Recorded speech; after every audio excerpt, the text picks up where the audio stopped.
آج ہم ہسٹری کے اوراق سے ایک بہت ہی دلچسپ اور قدیم ٹیکسٹ کا بالکل مائکرو لیول پر ایک فورینزک تجزیہ کرنے والے ہیں۔ اکثر ہم تاریخ کو صرف کہانیوں کی طرح پڑھتے ہیں، لیکن آج ہم مل کر دیکھیں گے کہ ایک کلاسیکی متن اندر سے کیسا دکھتا ہے۔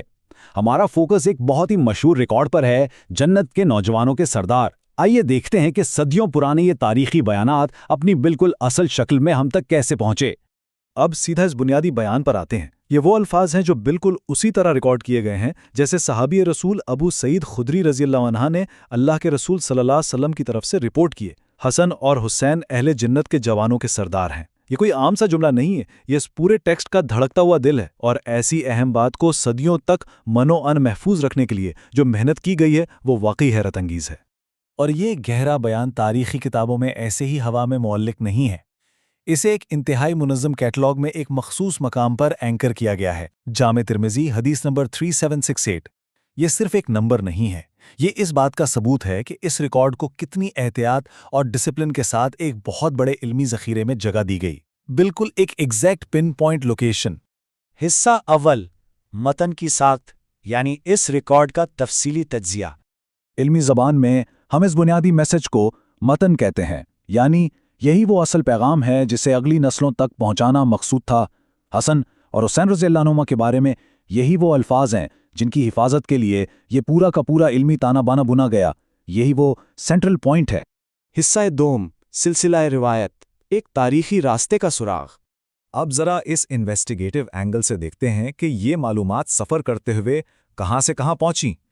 پہلے مرحلے میں اللہ کے رسول صلی اللہ علیہ وسلم سے یہ بات ابو سعید خدری رضی اللہ عنہ تک آئی، پھر دوسرے مرحلے میں یزید کے ذریعے آگے بڑھی، تیسرے مرحلے میں جریر اور محمد بن فضیل نے اسے حصول کیا، اور پھر چوتھے اور آخری مرحلے میں یہ سفیان بن وکی تک پہنچی۔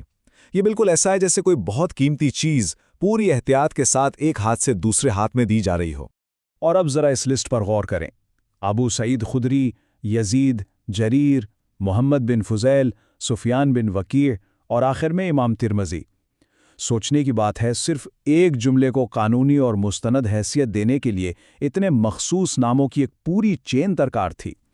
ہر نام ایک مضبوط کڑی ہے جو اس بات کی گواہ ہے کہ الفاظ میں رتی برابر بھی رد و بدل نہیں ہوا۔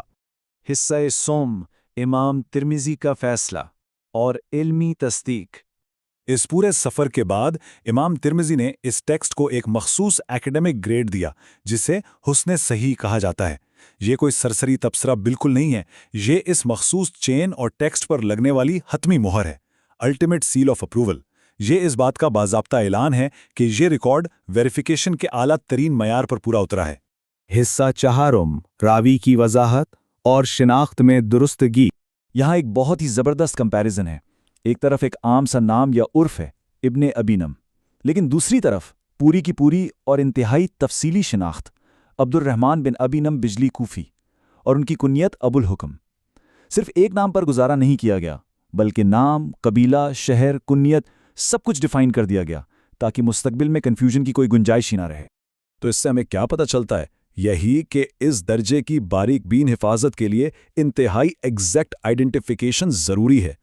عبد الرحمن بن ابی نعیم بجلی کوفی کی یہ ڈیٹیل اس بات کا ثبوت ہے کہ اس وقت کے اکیڈمک سٹینڈرڈز کتنے سخت تھے۔